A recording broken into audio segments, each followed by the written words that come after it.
Hello students, good morning all of you and welcome you to all.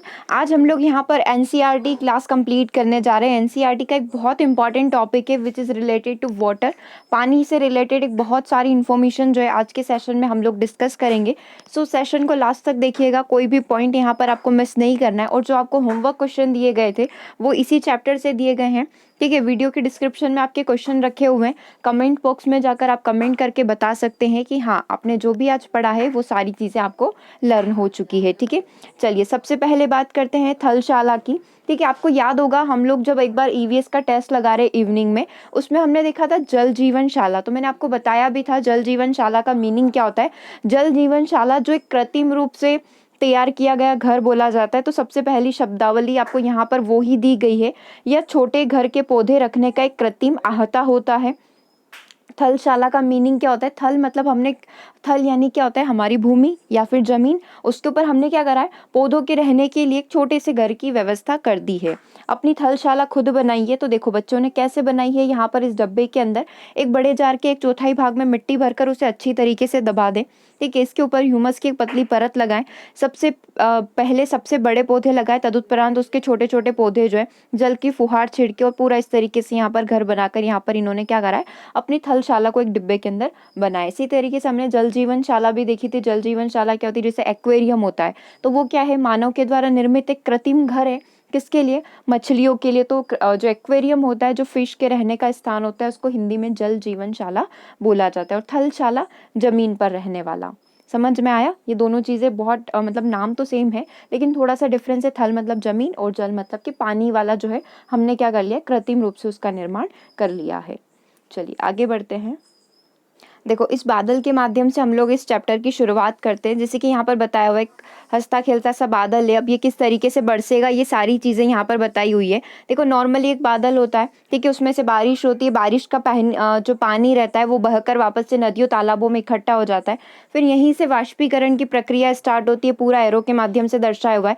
वाष्पीकरण की प्रक्रिया में क्या होता है? पानी जो है भाप बनकर उड़ जाता है, ठीक है। पानी अब भाप बनकर उड़ चुका है, तो ये हमारा वाष्पीकरण हो चुका है। अब क्या होगा? संघनन की प्रोसेस होगी। संघनन की प्रोसेस के अंदर क्या होता है? जो भी पानी वाष्प बनकर उड़ा है, ठीक है, जो गैस रूप में परिवर्तित हो गया है, अब वो वापस से क्या होगा? द्रव रूप में परिवर्तित होगा। जैसे आप बॉटल्स वगैरह पे देख सकते हैं, बाहर पानी की कुछ कुछ बूंदें जम जाती है, तो वही सारी प्रोसेस को आप यहाँ पर भी लगा सकते हो। सबसे पहले हमने कहाँ से स्टार्ट किया था? बादल से स्टार्ट किया था। बादलों से वर्षा होती है, वर्षा का पानी बहकर जाता है।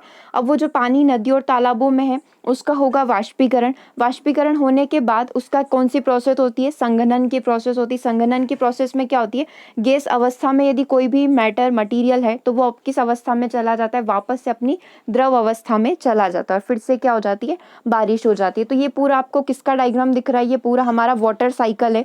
हिंदी में इसको बोला जाता है जल चक्र, ठीक है। ये पूरा किसका डायग्राम है? वाटर साइकिल या जल चक्र का डायग्राम है। ये आपका क्वेश्चन नंबर 2 था कि जल चक्र क्या होता है, इसकी संरचना आपको बतानी थी। तो कुछ 1-2 लाइन में आप इसको लिख सकते थे कि वर्षा होती है, पानी बहकर इकट्ठा होता है, वाष्पीकरण होता है, वाष्पीकरण से फिर संघनन होता है। तो इस तरीके से ये पूरी प्रोसेस जो है हमारी चलती रहती है, ठीक है। अब ये जो हमने थलशाला देखा है, यहीं से हम लोग स्टार्ट करते हैं, ठीक है। अब हमारी पृथ्वी थलशाला के समान है। जो जल शताब्दियों पूर्व उपस्थित था वही आज भी मौजूद है। जिस जगह जल का प्रयोग मान लो आज हम हरियाणा के खेत में सिंचाई के लिए कर रहे हैं, हो सकता है वहां पर अमेजन नदी कई सालों पहले बहती हो, सैकड़ों वर्षों पहले बहती हो, ठीक है। तो जो पानी पहले बह रहा था वो का वही आज हम यहाँ पर यूज कर रहे हैं, ठीक है। अब यहाँ से पढ़ते हैं। अलवण जल के मुख्य स्रोत नदी, तालाब, सोते, हिमनद है, ठीक है। अलवण जिसमें नमक युक्त पानी नहीं होता है, ठीक है। पीने योग्य जो मीठा जल होता है उसको हम लोग अलवणीय जल यहाँ पर बोल सकते हैं। महासागर और समुद्र का जो जल होता है वो काफी ज्यादा लवणीय होता है, सॉल्टेड होता है। इसमें अधिकांशतः क्या पाया जाता है? सोडियम क्लोराइड या फिर आप खाने वाला जो नमक यूज करते हैं वो इसके अंदर पाया जाता है। किसके अंदर? महासागरों के और समुद्र के अंदर। इसी से तो हमें किसकी प्राप्ति होती है? नमक की प्राप्ति होती है, ठीक है। और ये जो हमने समझा ये क्या था? जल चक्र था। एक हमने समझा जल जीवन शाला, मछली का एक्वेरियम एक एग्जाम्पल है जल जीवन शाला का। और थलशाला जो मनुष्य पूरी एक टेम्परेरी कृत्रिम रूप से किसी घर का निर्माण करे तो आप उसको भी यहाँ पर थलशाला बोल सकते हो, ठीक है। एग्जाम्पल के तौर पर आप इसका एग्जाम्पल, इसी जो डिब्बा बना हुआ है इसके एग्जाम्पल के रूप में बता सकते हो। बाकी जो थल पर जो भी चीज़ है वो पूरा एक थलशाला ही यहाँ पर कहलाएगा। चलिए आगे पढ़ते हैं। आगे क्या दिया हुआ है, सबसे पहले ये ब्लू कलर का ब्लॉक आप यहाँ पर देखेंगे। लवणता 1000 ग्राम जल में मौजूद नमक की मात्रा होती है। महासागर की औसत लवणता लगभग कितनी होती है, 35 भाग प्रति 1000 ग्राम होती है। देखो लवणता यानी कि पानी के अंदर, जल के अंदर कितनी नमक की मात्रा प्रेजेंट होती है, वो पानी जो होता है कितना लवणीय होता है, इसकी पहचान करने के लिए आप ये देख सकते हैं कि 1000 ग्राम में कितनी नमक की मात्रा मौजूद है, ये क्या कहलाएगी, उसकी लवणता कहलाएगी। ये उसकी लवणता को मापने का एक छोटी सी इकाई आप बोल सकते हैं। यदि हम लोग महासागर की बात करें तो हम लोग देखते हैं कि महासागर में बहुत ही ज़्यादा नमक प्रेजेंट होता है। तो वहाँ पर हर 1000 ग्राम पे कितना नमक प्रेजेंट रहता है, 35 भाग आप मान सकते हो। प्रति 1000 ग्राम पर 35 भाग जो होगा उसका नमक होगा। यदि हम लोग 1000 ग्राम की बात करें तो 1000 ग्राम में से 35 ग्राम आप उसके अंदर से नमक निकाल सकते हैं। ठीक है, तो ये नमक की या फिर पानी के अंदर लवणता मापने की एक इकाई इसको बोला जाता है। अब जल के वितरण की बात कर लेते हैं, क्योंकि नॉर्मली हम लोग बोलते हैं कि पृथ्वी पर लगभग जो है 75% के लगभग जो है पानी से घिरी हुई है पूरी हमारी पृथ्वी, यानी कि वही 3/4 भाग जो है जल से ढका हुआ रहता है। यदि धरती पर थल की अपेक्षा जल अधिक है तो अनेक देशों में जल की कमी का सामना क्यों करना पड़ता है। ठीक है, क्योंकि कहीं पर जल है, कहीं नहीं है, कहीं बहुत कम मात्रा में, कहीं बहुत अधिक मात्रा में। वही सारे रीजन है, डिस्ट्रीब्यूशन का एक तरीका है, वितरण का एक तरीका है ये। देखो महासागरीय जल कितना प्रेजेंट है, 97। अगर पूरे 100% हम इसको कंसीडर करें तो पीने योग्य पानी बहुत कम है, बहुत कम हम लोग देख पाएंगे, बहुत कम होता है पीने योग्य पानी। यदि हम लोग इसको कंपेयर करें 100% से तो महासागर का जल कितना है, लगभग 97.3%, मतलब 97% के लगभग पानी ऐसा है जिसको हम लोग पी नहीं सकते हैं, जिसको किसी काम में नहीं लिया जा सकता है, क्योंकि वो बहुत ही ज़्यादा सॉल्टेड है, बहुत ही ज़्यादा लवणीय है। यदि हम लोग बर्फ छत्रक की बात करें, जैसे कि ये हिम वगैरह बने हुए, बर्फ के पहाड़ वगैरह बने हुए, तो 2% के लगभग इनसे पानी की प्राप्ति हो सकती है। जमीन में रहने वाला जल बहुत ही कम है, 0.68% आप इसको बोल सकते हो। इतना मतलब टोटल 100% से यदि हम लोग कंपेयर करें तो 0.68% जो है पीने योग्य पानी है, जो जमीन के अंदर पाया जाता है। यदि हम लोग बात करें झीलों के अलवणीय जल की, झीलों का अलवणीय जल मतलब झीलों का कुछ ऐसा पानी जिसको हम लोग पी सकते हैं क्योंकि वो सॉल्टेड नहीं है, तो 0.009% जो होता है झीलों का पानी होता है, जिसको आप सेवन कर सकते हो। स्थलीय समुद्र एवं नमकीन झीलों की आप बात करें, वही झीलें जिनमें लवण पाया जाता है, नमक की मात्रा पाई जाती है, जिसको आप पी नहीं पाओगे, वो भी 0.009% के लगभग होता है। वायुमंडल में कितनी आर्द्रता, कितनी नमी मौजूद रहती है, ठीक है, तो 0.0019% इसको आप मान सकते हो, इतनी नमी वायुमंडल के अंदर प्रेजेंट रहती है, वो भी पानी का ही एक हिस्सा होगा। नदियों का बहुत न के बराबर 0.0001% जो है नदियों का पानी, इन सबको मिलाकर क्या बनता है, टोटल 100% बनता है। देखो हम लोग तो फिर भी ये समझ जाएंगे, लेकिन छोटे बच्चे कैसे समझेंगे इस परसेंटेज को, तो यहाँ पर बच्चों को एक एक्सपेरिमेंट करके दिखाया जाता है, ठीक है, वो हमारे भी काम आएगा, बस देख लो आप। क्या करना है, बच्चों को यहाँ पर 2 लीटर के लगभग जल लेना होता है। ठीक है, बच्चे क्या करते हैं, बच्चों को टीचर बताती है कि तुम लोग क्या करो, 2 लीटर जल लो, उस जल में से एक कटोरे में पानी निकाल लो, या फिर उस बर्तन में एक बर्तन लो, उसमें 12 चम्मच जल क्या करो, तुम उस कटोरे में से, जिस कटोरे में तुमने 2 लीटर जल लिया है, उस कटोरे में से तुम क्या करो, 12 चम्मच जल को निकाल लो, वो तुम्हारा जो है पीने योग्य, बाकी सारा पानी तुम लोग नहीं पी सकते हो। मतलब बच्चों को यहाँ पर इस चीज़ के बारे में अवेयर किया जाता है। देखो पीने का पानी बहुत कम है, तो उसको सिक्योर करके रखना होगा, उसको बचा कर रखना होगा, उसका यूज़ जहाँ पर आवश्यकता लगती है वहीं पर करना होगा। तो ये पूरा एक्सपेरिमेंट जो है टीचर बच्चों को कर कर दिखाती है। ठीक है, ये अलवणीय जल की बात हो गई। अलवणीय जल मतलब पीने योग्य, काम करने योग्य जल की यहाँ पर बात हो गई, मतलब बहुत ही कम है, तो इसको सिक्योर करना, इसका सही से सदुपयोग करना बहुत ज़्यादा ज़रूरी है। ओके, चलिए आगे बढ़ते हैं। यहाँ पर बच्चों को कुछ इस तरीके से बताया जाता है कि आप क्या करिए, छोटे छोटे से न्यूज़पेपर में कोई पानी की इन्फॉर्मेशन है उसको काट कर लाइए और अपना जो बुलेटिन बोर्ड है अपने स्कूल का उस पर लाकर लगाना है। तो बच्चे इस तरीके से ये काम करते हैं अपना पूरा। आगे बात करते हैं, बहुत इंपॉर्टेंट चीज़ आ रही है हमारी। 22 मार्च को, जो कि आपका होमवर्क क्वेश्चन भी है, 22 मार्च को विश्व जल दिवस के रूप में मनाया जाता है, जब जल संरक्षण की विभिन्न विधियों को प्रबलित किया जाता है। मतलब इस दिन क्या किया जाता है, सभी को जल के बारे में एक बोल सकते हैं ना कि हम लोग अवेयरनेस देते हैं कि जल को बचाइए, जल को बूंद बूंद बचा कर रखिए। इस तरीके से अवेयरनेस कब दी जाती है, 22 मार्च को दी जाती है। ठीक है, चलिए ऐसे हम लोग 16 सितंबर को भी अभी ओजोन डे मनाकर ही आए थे, और 22 मार्च को इस साल हमने जो मनाया था वो विश्व जल दिवस मनाया था, वर्ल्ड वाटर डे के रूप में मनाया था। और इस बार का जो थीम था वो था वाटर एंड क्लाइमेट चेंज, यानी कि पानी और जो क्लाइमेट होता है हमारा मौसम परिवर्तन। ठीक है, तो इस बार का थीम क्या था यदि आपसे पूछ लिया जाए तो वाटर एंड क्लाइमेट चेंज, ये आपका एक करंट अफेयर्स का क्वेश्चन बन जाएगा। चलिए, तो ये बात हो गई इंपॉर्टेंट। अब आगे बात करते हैं महासागरीय परिसंचरण क्या होता है। तो समुद्री तट पर नंगे पैर चलने से कुछ जादुई सी अनुभूति होती है, मतलब बिना शूज़ वगैरह पहने, जूते चप्पल पहने हम लोग चलेंगे तो बहुत ही अच्छा एहसास होता है। पुलीन पर नम बालू, ठंडी पवन, समुद्री पक्षी, वायु में लवणीय गंध एवं लहरों का संगीत, सब कुछ बहुत ही ज़्यादा सम्मोहित करने वाला प्रतीत होता है। ताल एवं झील के शांत जल के विपरीत महासागरीय जल हमेशा गतिमान रहता है, मतलब महासागरीय जल हमेशा बहता हुआ प्रतीत होगा, स्टेबल या फिर एक रुकी हुई सिचुएशन में नहीं रहता है, ये कभी भी शांत नहीं रहता है। महासागर की गतिविधियों का इस वर्गीकृत कर सकते हैं, लाइक तरंगे, ज्वार भाटा एवं धाराएं होना। ठीक है, आपने वो एक मुहावरा सुना होगा, पैरों के नीचे से जमीन खिसक जाना, तो वो आप महासागरों के निकट जाओगे तब सेम सिचुएशन होती है। जब आप पानी की लहरों में खड़े होते हो और जब लहरें वापस जाती है तो ऐसे ही लगता है कि आपके पैरों के नीचे से जमीन भी खिसकती जा रही है। तो उसी से वो एक मुहावरे का जन्म हो गया है, जो कि एक रियल मुहावरा है। सच में हमारे पैरों के नीचे से जमीन खिसकती है जब हम समुद्र के किनारों पर खड़े होते हैं। ठीक है, इस अनुभव को लीजिएगा, बहुत ही अच्छा अनुभव है। और ये जो आप पिक्चर देख पा रहे हैं ये हमारी प्रशांत महासागर की इमेज है। ठीक है, क्या बताया गया है कि समुद्र पे कौन कौन सी घटनाएं होती है, ज्वार भाटा आती है, तरंगे आती है, धाराओं का बहाव होता है। अब वो सारी चीज़ें हम लोग पढ़ेंगे, ज्वार भाटा पढ़ेंगे और भी बहुत सारी चीज़ें इस सेशन में हमको सीखने को मिलेगी। चलिए, एक एक करके स्टार्ट करते हैं। देखो, सबसे पहले तरंग के बारे में देखते हैं। ये जो छोटे छोटे से ब्लॉक्स है ये बहुत काम के, बहुत ही इंपॉर्टेंट इन्फॉर्मेशन जो इसी के अंदर डाल रखी है। जब समुद्री सतह पर पवन बहती है तब तरंगे उत्पन्न होती है। जितनी तेज हवा होगी उतनी ही बड़ी तरंग उत्पन्न होगी। ठीक है, इस तरीके से आप देख सकते हो, जितनी तेज हवा चलेगी उतनी ही तेज स्पीड से जो पानी का वेव है, जो तरंग है, वो हमारे पास आएगी और वापस रिटर्न चली जाएगी। ठीक है, इसमें एक एग्जाम्पल के थ्रू बच्चों को बताया हुआ है कि आप गेंद को फेंक कर देखिए, गेंद वापस चली जाएगी और जब पानी का बहाव आएगा, लहर आएगी, तो वो वापस गेंद रिटर्न भी आ जाएगी। इस तरीके से यहाँ बच्चों को एक एक्सपेरिमेंट करके बताया गया है कि इस तरीके से आप करके देख सकते हैं। ठीक है, अपन आगे बढ़ जाते हैं। अगला पॉइंट हम लोग यहाँ पर पढ़ने वाले हैं, इसको मैं थोड़ा सा जूम कर रही हूँ। सुनामी का नाम हम सभी ने सुना है। सुनामी जापानी भाषा का शब्द है। किस भाषा का शब्द है? जापानी भाषा का। इसका मीनिंग क्या होता है? पोताश्रय तरंगे इनको बोला जाता है। सुनामी का मीनिंग है पोताश्रय तरंगे, क्योंकि जब भी सुनामी आती है वो क्या करती है, जो पोताश्रय होते हैं, जहाँ पर जहाज वगैरह सब कुछ रहता है, उसको क्या करती है, जो पूरे तट वगैरह रहते हैं उनको सबको क्या कर देती है, पूरी तरीके से और बहुत बुरी तरीके से नष्ट कर देती है। तो इसीलिए इसका नाम क्या रखा गया है? इसका नाम रखा गया है सुनामी। कि कौन दिया था? जापान ने दिया था। ठीक है, अब हम लोग बात कर लेते हैं सुनामी की। सुनामी से भारत का एक बोल सकते हैं बहुत ही बुरा अनुभव जुड़ा हुआ है।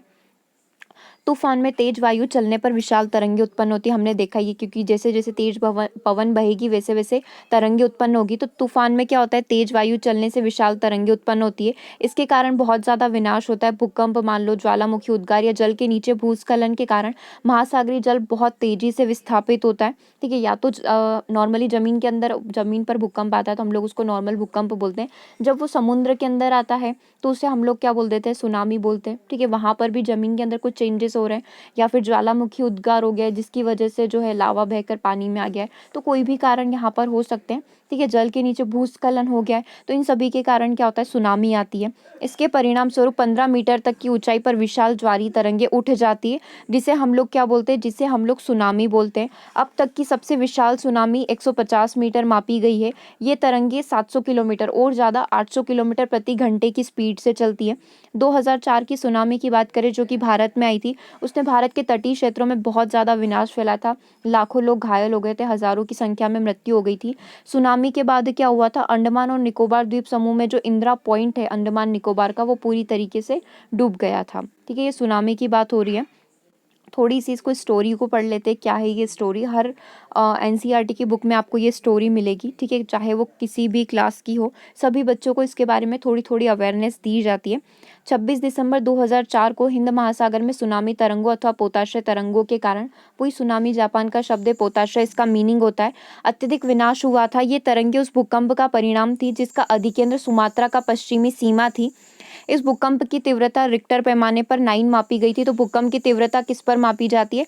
रिक्टर पैमाने पर मापी जाती है। भारतीय प्लेट बर्मा प्लेट के नीचे धंस गई थी। एग्जैक्ट रीजन बताया हुआ है कि क्यों सुनामी आई थी। पहले तो सुमात्रा जो श्रीलंका की साइड है वो पश्चिमी सीमा पर था, ठीक है, वहाँ से शुरुआत हुई थी और यहाँ पर जो भारतीय प्लेट है वो बर्मा प्लेट जो इसके नीचे धस गई थी, दब गई थी और समुद्र तल में अचानक से गति उत्पन्न हो गई थी। इस कारण से ये भूकंप आया था।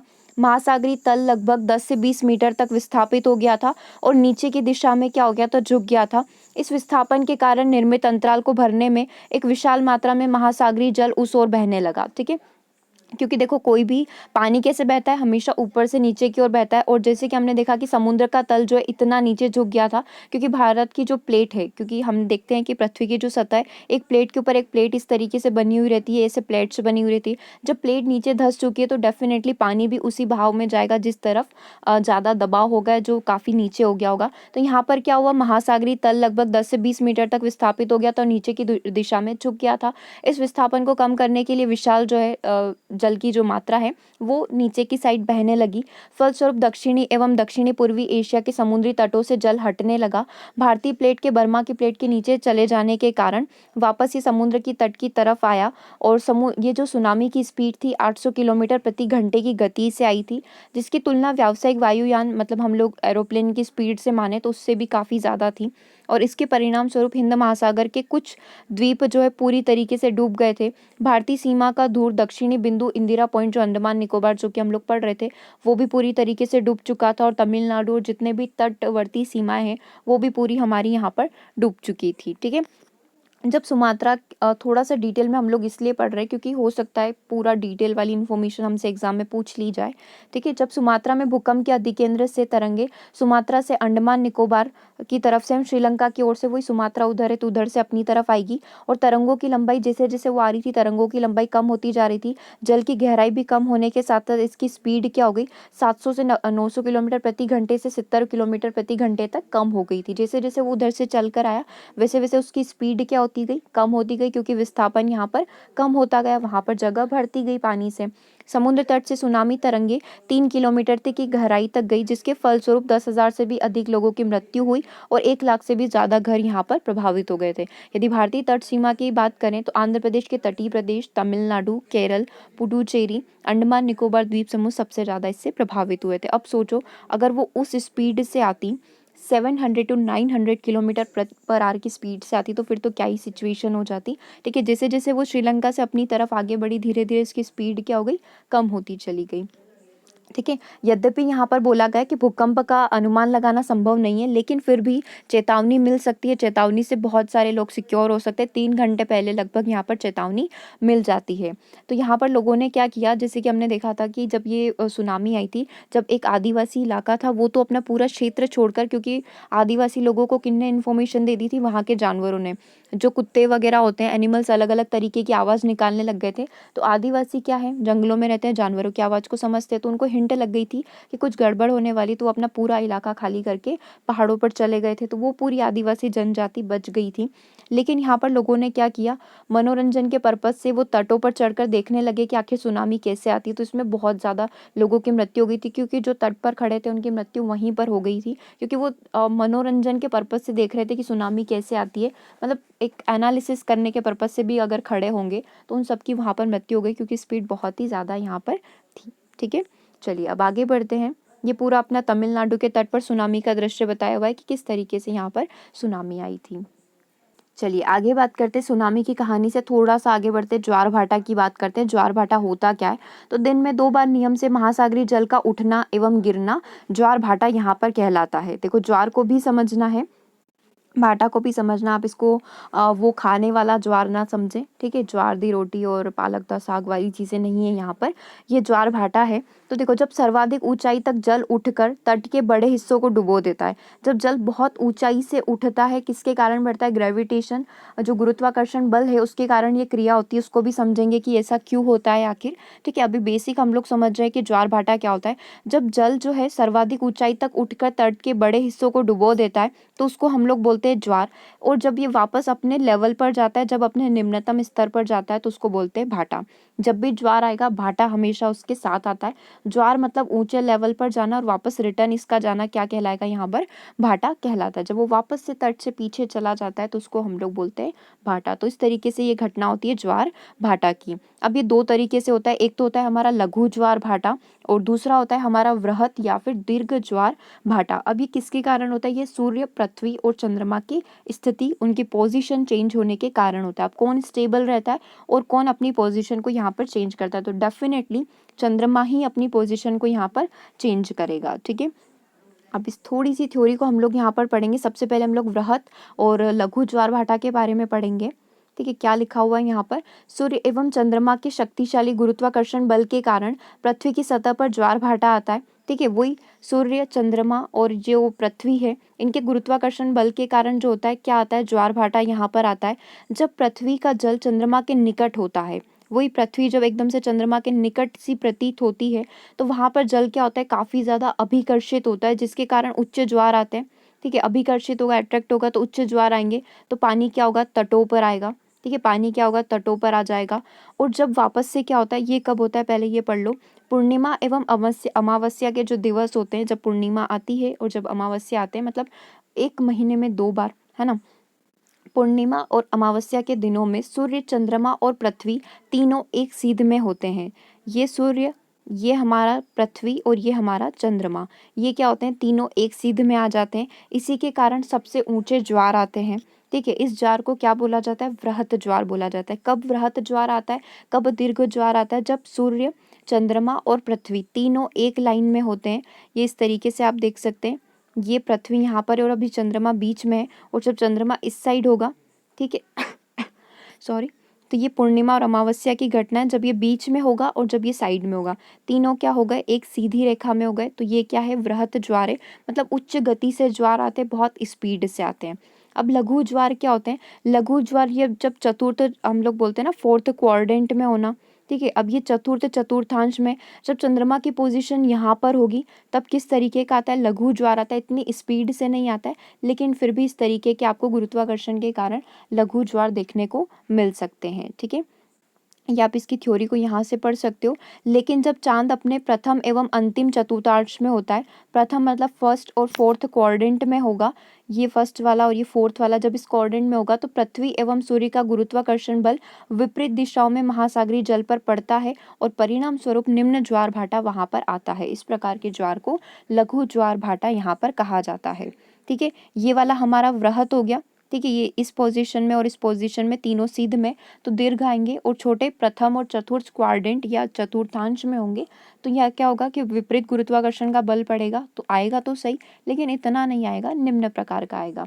ठीक है, अब ये किस तरीके से लोगों की मदद करेगा वो देखने वाली बात है। उच्च ज्वार क्या करते हैं, ये वृहत ज्वार जो होते हैं, ये नौ संचालक जो होते हैं, जैसे नाव वगैरह हो गई, शिप वगैरह हो गई, उसको अपने तट पर लाने में मदद करते हैं। क्योंकि हमने क्या देखा था, ज्वार भाटा में क्या होता है, ज्वार क्या होता है, तट पर आता है, स्पीड से, उच्च गति से आता है, तो इस पे नाव को, कोई जो शिप होगी हमारी, शिप को क्या होगा, शिप को अपनी जगह, अपने तट पर आने में क्या मिलेगी, मदद मिलेगी। तो ये बिल्कुल उसी टाइम पर जाते हैं, चंद्रमा, अमावस्या, पूर्णिमा के टाइम पर, जब इनको यहाँ पर आने में मदद मिलती हो। और मछलियाँ भी क्या होगी, जब पानी आएगा तो डेफिनेट सी बात है कि मछलियाँ भी तट पर आएगी, तो इसी समय मछुआरे जाते हैं और अपना मछली पालन का व्यवसाय उनका बहुत अच्छे से यहाँ पर चलता है। ठीक है, तो ज्वार भाटा का सदुपयोग भी कर सकते हैं। कैसे कर सकते हैं, आपने यहाँ पर देख लिया। ठीक है, ज्वार भाटे में जल के उतार चढ़ाव का प्रयोग करके हम लोग यहाँ पर इलेक्ट्रिसिटी भी प्रोड्यूस कर सकते हैं। इलेक्ट्रिसिटी कैसे प्रोड्यूस करते हैं, ये पिछले वाले सेशन में हम लोग पढ़ चुके हैं कि किस तरीके से एक बैलन टाइप का यहाँ पर लगाया जाता है, उसके आगे टरबाइन सेट किया जाता है। जब उच्च तरंगे आती है तो इस टरबाइन को घुमाते हुए चली जाती है, और जब वापस रिटर्न जाएगी तो उल्टी दिशा में जा रही, तो डेफिनेट है कि तरंगे वापस से जो है, जो लहरें हैं या फिर जो वेव है, वो वापस से इस टरबाइन को घुमाते हुए जाएगी, मतलब एक तरीके से छेड़ कर जाती है। तो वो टरबाइन घूमेगा तो हमारी इलेक्ट्रिसिटी यहाँ पर प्रोड्यूस हो जाएगी। ठीक है, तो ये ज्वार भाटा का अपना काम हो गया। आगे बढ़ते हैं। चलिए अब आगे बहुत इंपॉर्टेंट कॉन्सेप्ट है, जैसे ज्वार भाटा के बारे में पढ़ा, ऐसे ही हम लोग महासागरीय धाराओं के बारे में पढ़ेंगे। और ये मैं मानकर चल रही हूँ कि इस कॉन्सेप्ट को आप बहुत अच्छे से सीख रहे हैं, मतलब आज का जो सेशन है आप इसको बहुत अच्छे से सीख रहे हैं, क्योंकि सारे ही क्वेश्चन आपका जो अगला टेस्ट होगा वो इसी पर बेस्ड होगा। और मैं ऐसा एक्सपेक्ट करके चल रही हूँ कि आप 30 में से 30 नंबर डेफिनेटली लेकर आओगे यदि आपने इस सेशन को बहुत अच्छे से देख रखा है। ठीक है, चलो अब बढ़ते हैं महासागरीय धाराओं की तरफ। महासागरीय धाराएं निश्चित दिशा में महासागरीय सतह पर नियमित रूप से बहने वाली जल की धाराएं होती है, जो नॉर्मली हमेशा बहती है। ठीक है, वैसे ही बहती है। महासागरीय धाराएं गर्म हो सकती है, ठंडी हो सकती है। अब सीटेट का फेवरेट क्वेश्चन ये जो आपका बन रहा है, गल्फ स्ट्रीम धाराएं कैसी धाराएं होती है, भूमध्य रेखा के निकट किस प्रकार की धाराएं बहती है, ये हमारे सीटेट में पूछे गए। मतलब आप मानकर चलो कि हमारी एग्जाम में भी डेफिनेट है कि पूछे जाएंगे, और एनसीईआरटी में है मतलब कि पूछे जाएंगे। ठीक है, तो यहाँ से पढ़ना स्टार्ट करते हैं। सामान्यतः गर्म महासागरीय धाराएं, क्योंकि दो प्रकार की होती है, एक तो गर्म होती है और एक ठंडी होती है। इसके नीचे में ये जो पीडीएफ आपके साथ शेयर करूंगी, इसमें पूरा मैप है, मैप के थ्रू भी दिखाया गया है कि कहाँ पर गर्म धाराएं बहती है और कहाँ पर ठंडी धाराएं बहती है। ठीक है, तो आप चाहें तो इसका प्रिंट निकलवा कर अपनी जो है घर रूम में मैप जो है अपना रूम में दीवार पर चिपका सकते हैं, ताकि आप पूरे समय इसको देखते रहें, ताकि ये चीज़ें आपको याद हो जाए। ठीक है, नहीं तो फ़ोन में भी आप देख सकते हो। सामान्यतः गर्म धाराएं जो होती, गर्म महासागरीय धाराएं जो होती, जो हमारी भूमध्य रेखा है उसके निकट उत्पन्न होती है और ध्रुवों की तरफ बहती है। ठीक है, ये ध्रुवों की तरफ बहती है गर्म धाराएं। लेकिन ठंडी धाराएं जो होती है ध्रुवों या उच्च अक्षांशों से उष्ण कटिबंधीय या निम्न अक्षांशों की ओर प्रवाहित होती है। ठंडी धाराएं कैसे जाएगी, ठंडी धाराएं हमारे उच्च अक्षांश से निम्न अक्षांश की तरफ जाती है। ये बहुत बड़ा और मेजर डिफरेंस है। ठीक है, और यदि मैं गर्म धाराओं की यहाँ पर बात करूँ तो गर्म धाराएं कैसे जाती, भूमध्य रेखा से स्टार्ट होते हुए ध्रुवों की तरफ ये बढ़ती है। ठीक है, आगे बढ़ते हैं। अब नाम याद करने पड़ेंगे। लेब्राडोर महासागरीय धाराएं शीत मतलब कि ठंडी जल धाराएं होती है, जबकि गल्फ स्ट्रीम जो होती है वहां पर गर्म जल धाराएं बहती है।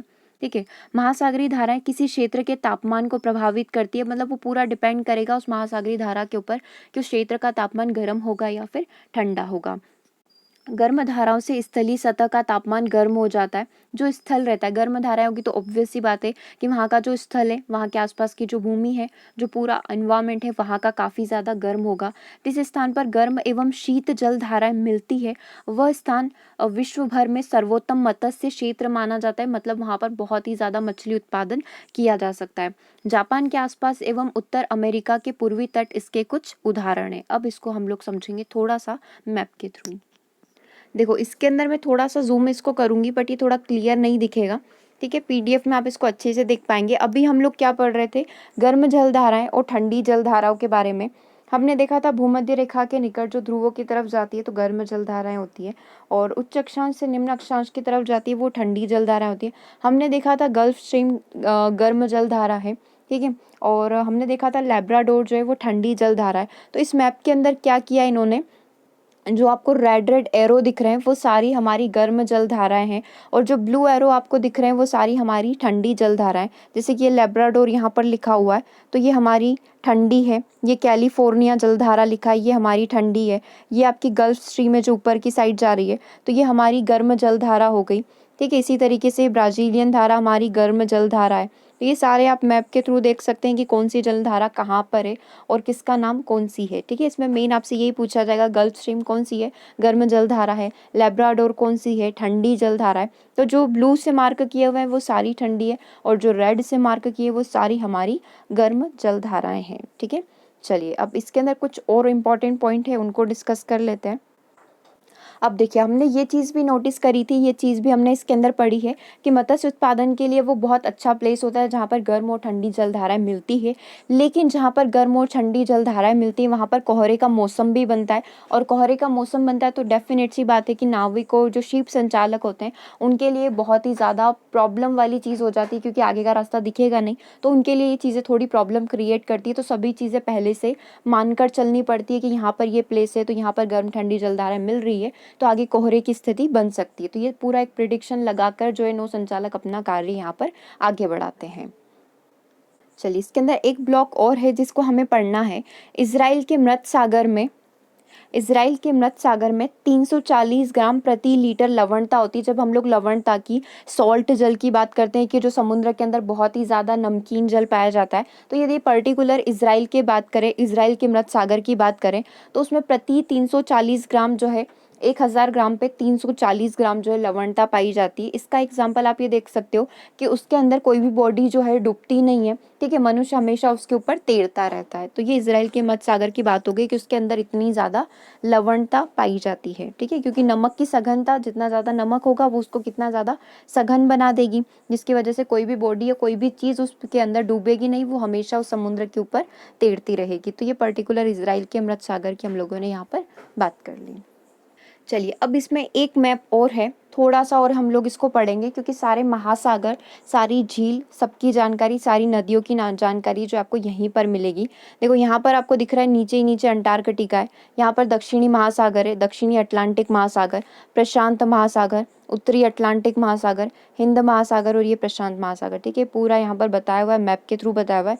फिर इधर अपन को बताया हुआ पूरा अफ्रीका, ये वाला जो रीजन है हमारा, पूरा अफ्रीका रीजन है। अफ्रीका में है नाइजर झील, ठीक है, नाइजर नदी, कांगो नदी, विक्टोरिया झील, ठीक है, ये सारी हमारी अफ्रीका में आ जाएगी। पर्टिकुलर एशिया से हम लोग इसको स्टार्ट करते हुए चलें, हांगो नदी जो चीन में है, ब्रह्मपुत्र नदी, गंगा नदी अपने इंडिया में है, ठीक है, ड्यूबी नदी, कैस्पियन सागर, काला सागर, और ये सारी जो है पूरे पर्टिकुलर एशिया के अंदर इन सबको कंसीडर किया जाता है, ठीक है। आप यदि यहाँ पर मकर रेखा भी देखना चाहें तो ये मकर रेखा यहाँ पर बताई हुई है, ये पूरी कर्क रेखा हम लोगों को यहाँ पर बताई हुई है, ये पूरा हमारा आर्कटिक सागर है। पर्टिकुलर आप उत्तर अमेरिका के अंदर जाएंगे तो सॉल्ट लेक जो है, सॉल्ट लेक सिटी, वो आपको उत्तर अमेरिका में मिलेगी। विपिनिंग झील है, सुपीरियर झील, सुपीरियर लेक जिसको हम लोग बोलते हैं, यूरन झील, मिसिसिपी नदी, ये सारी कहाँ पर है, उत्तर अमेरिका में। फिर आता है हमारा कैरेबियन सागर, और फिर आ जाती है हमारी दक्षिण अमेरिका में अमेजन नदी। तो ये सारी नदियों को आपको मैप के थ्रू पढ़ना होगा, क्योंकि हो सकता है कि कुछ हमसे पर्टिकुलर ऐसे की बात कर लिया जाए कि एशिया में है, अफ्रीका महाद्वीप में है, दक्षिण अमेरिका में, उत्तर अमेरिका में, तो फिर आपको यहाँ से सारी इन्फॉर्मेशन मिलेगी। ग्रेट बैरियर झील, ग्रेट स्लेव झील, सॉल्ट लेक झील, विनिपिग झील, सुपीरियर झील, यूरल झील, मिसिसिपी नदी, ये सारे हमारे उत्तर अमेरिका के हिस्से में आ जाएंगे। फिर कैरेबियन सागर आता है, और दक्षिण अमेरिका में हमारी अमेजन नदी आ जाएगी। अफ्रीका में आप नाइजर नदी, ठीक है, ये लाल सागर ये बीच में यहाँ पर बताया हुआ है, ठीक है, रेड सी आप इसको बोल सकते हैं। उसके बाद यहाँ पर आपकी नील नदी, विक्टोरिया झील, कांगो नदी और ये ऑरेंज नदी, ठीक है, ये सारे अफ्रीका रीजन में आ जाएंगे। फिर हम थोड़ा सा ऊपर एशिया की तरफ चलेंगे, नीचे हमारा अरब सागर है, बंगाल की खाड़ी है, जहाँ पर ये नदियाँ मिलती हैं, ठीक है, इसमें आकर गिरती हैं। ब्रह्मपुत्र नदी, गंगा नदी इंडिया को रिप्रेजेंट करेगी, हांगो हमारे चीन को, ठीक है, ऐसे कैस्पियन सागर है, ऐसे द्यूबा नदी है, काला सागर है, ठीक है, और ये पूर्वी चीन सागर इधर आप देख सकते हो, ये दक्षिणी चीन सागर, और ये अपना बंगाल की खाड़ी अरब सागर, और ये ऑस्ट्रेलिया का डर्लिंग नदी, और ये कोरल सागर, ठीक है। तो ये पूरा इस मैप के थ्रू आपको बड़ी बड़ी जो नदियाँ हैं, झील जो है, नील नदी हो गई, अमेजन नदी हो गई, लाल सागर हो गया, ठीक है, हांगहो नदी हो गई, चीन का शोक, इन सब के बारे में आपको इस मैप के थ्रू पता चलेगा, ठीक है। तो चलिए, सेशन हम लोगों ने यहाँ पर कंप्लीट कर लिया है, सारी जितना भी थ्योरी था यहाँ पर कंप्लीट हो चुका है। इसके आगे हम लोग इसका क्विज़ कंप्लीट करेंगे। चलिए, तो इसके क्विज़ हम लोग नेक्स्ट सेशन में कंप्लीट करेंगे। अगला जो सेशन होगा उसमें आपकी इसकी क्विज़ भी हो जाएगी, ताकि ये चैप्टर पूरा आपका कंप्लीट हो जाएगा, ठीक है। तो सारे सेशन आपको कंटिन्यू देखते रहना है। और यदि आप हमारी 2000 क्वेश्चन की सीरीज़ कंप्लीट करना चाहते हैं, CDP की सीरीज़ ये बनाई हुई है, जिसके अंदर आपके 2000 क्वेश्चन है, और इसमें आपकी ग्लोसरी यानी कि जो शब्दावली रहती है, जिसको आप डिक्शनरी बोलते हैं, वो इसके अंदर रहेगी, और कुछ शॉर्ट नोट्स हैं, कुछ साइकोलॉजी के नोट्स हैं। यदि आप इसे बाय करना चाहते हैं तो आप हमें 8770803840 पर व्हाट्सएप करके इसकी सारी डिटेल को प्राप्त कर सकते हैं, ठीक है। इसका डेमो यूट्यूब पे अपलोड कर दिया गया, यदि आप इसका डेमो देखना चाहते हैं तो डेमो भी अपलोडेड है, किस तरीके की ये शीट रहेगी, ठीक है। अभी सॉफ्ट कॉपी अवेलेबल है, हार्ड कॉपी भी आप इसकी ले सकते हैं। तो सारी डिटेल आप हमें व्हाट्सएप करके प्राप्त कर सकते हैं, ठीक है। और कोई भी इन्फॉर्मेशन चाहिए तो आप डिस्क्रिप्शन बॉक्स में जाकर इसकी डिटेल देख सकते हैं, और टेस्ट का आंसर आपको कमेंट बॉक्स में करना है। Okay, thank you for watching this session. और सेशन अच्छा लगा है तो आप इसे शेयर कर सकते हैं।